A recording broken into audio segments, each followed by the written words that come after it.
Important books on your psychotherapeutic journey. Number 4, boundaries versus triggers. In the practice of relational self awareness, it is easy to conflate the concepts of boundaries and triggers. Both can produce discomfort, both can involve emotional intensity, and both, when misunderstood, can cause serious confusion in our relationships. But make no mistake, they are not the same thing. What is a boundary? Elizabeth Earnshaw, licensed marriage and family therapist and author of I Want This to Work, defines a boundary as something we set to feel emotionally, physically, mentally, or spiritually safe. In chapter 6, she reminds us that boundaries are not about controlling another person, they are about protecting ourselves. Boundaries help us define where we end and others begin. They are proactive, not punitive. Clear boundaries create the conditions in which we can relate to others without losing ourselves. Example, you might say, I'm not available for phone calls during my child's bedtime routine. This is not about shaming someone for calling you. It is about honoring your role and values in that moment. Boundaries are healthy when they are clearly communicated, consistently upheld, and rooted in self responsibility. As Earnshaw puts it, when you set a boundary, it's your responsibility to hold it, not the other person's responsibility to remember it. What's a trigger then? Psycho-emotional triggers are internal reactions, not external limits. A trigger is what happens inside you when something in your environment stirs up unresolved emotion or trauma. Triggers are typically involuntary, intense, and tied to past experiences, often far more than to what is currently happening. Example, if someone does not text you back for a few hours and you feel flooded with panic, your reaction might be less about the present silence and more about earlier relational wounds, such as emotional neglect or abandonment. Triggers call us into healing, not boundary setting. They are not about what we need to keep out, but what we need to learn to feel and process. And that is a crucial difference. The common mix up. That's my boundary. One of the most common missteps in relational communication is labeling a trigger as a boundary. For instance, it's my boundary. I don't talk to people who disagree with me. This might be a trigger in disguise. If someone else's disagreement causes anxiety, defensiveness, or collapse, we might be reacting from a place of past pain, not current danger. Calling it a boundary allows us to avoid the discomfort, but also the growth opportunity. Earnshaw notes that boundaries are often confused with emotional walls, and that confusion can keep us stuck. Emotional walls protect us from vulnerability. Boundaries, when used well, help us stay present with vulnerability while staying grounded in self worth. Putting it together, boundaries regulate relationships, triggers reveal our inner work. Boundaries are a tool for relational clarity, triggers are an invitation to emotional healing.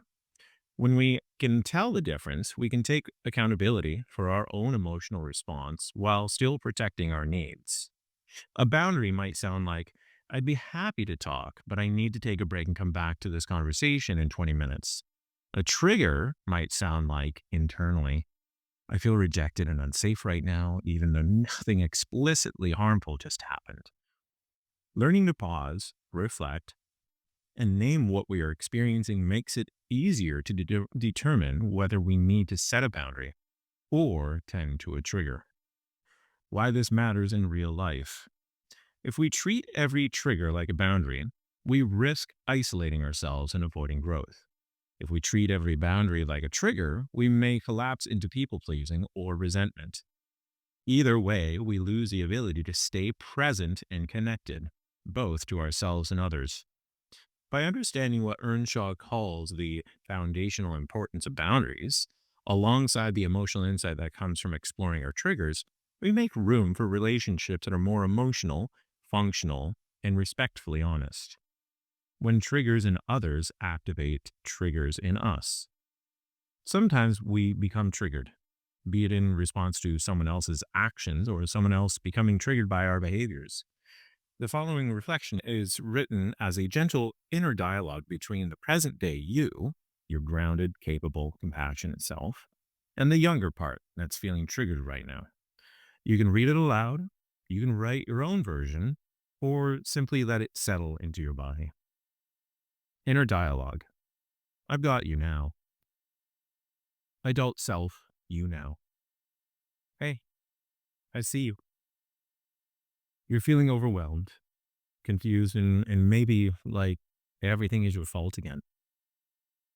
That if someone's upset, especially if a whole group of people is upset, then it must be something you did wrong. That old fear, I must be the bad guy. I know that feeling. It's deep, it's sharp, and it really makes everything feel unsafe. But I'm here now, and I'm not going anywhere. Younger part, the one carrying the fear. I didn't mean to do anything wrong. I was trying to help. Why does everyone seem so mad at me? Why do they think I'm the problem? I don't know how to fix this, but I have to fix it, right? Adult self. No, love. You don't have to fix it. You never had to. That wasn't your job back then, and it's not your job now. You were trying to build something beautiful, and they didn't understand. And their fear got louder than their listening. That's not your fault. That's their pain speaking. You are not bad. You are not dangerous. You are not responsible for how others process their own wounds. Younger part. Well, what if they hate me now? What if they never trust me again? What if I really am too much? Adult self. Even if they don't see your heart, I do. I know how much you care, how much you give. You are not too much. You are just too tender to carry all this alone. You're allowed to step back. You're allowed to rest.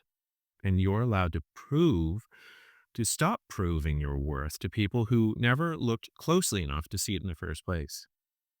You don't have to hustle for love anymore.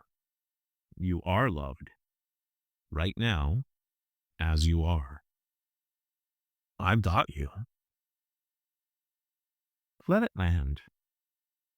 Let that last final sentence settle in. I've got you. Because no matter how they see you or don't, you are no longer abandoned in this. For further reading, see Earnshaw, Elizabeth.